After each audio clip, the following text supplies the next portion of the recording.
Apat na katao naman ang sugatan matapos masangkot sa isang insidente ng banggaan na nagresulta sa kasong multiple physical injuries and damage to properties sa kabaman na National Highway Barangay San Fermin, Cauayan City, Isabela. Batay sa ulat ng pulisya, ang pangunahing sangkot sa insidente ay ang driver ng isang Isuzu Yusro 125 125 na kulay pula na walang lisensya at rehistro na kinilalang si alias Carlo, 18 taong gulang, binata at residente ng Cauayan City.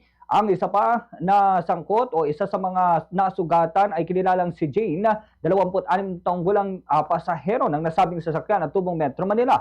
Sugatan din ang isa pang pasahero na kinilalang si Joshua, 28 taong gulang, binata at residente naman ng Cauayan City.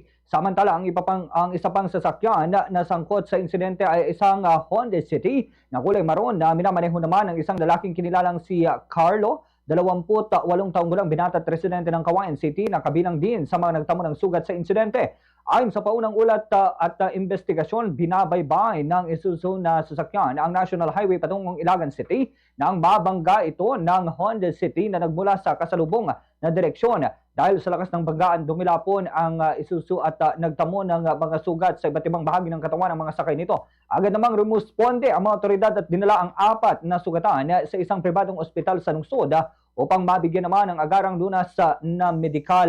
Ayon sa paunang ulat, pawang minor injuries ang tinamo ng mga biktima, habang naitala rin ang malawakang pinsala sa dalawang sasakyan na patuloy pang isinasagawa ang investigasyon ng pulisya upang matukoy naman ang pananagutan ng bawat sangkot sa insidente.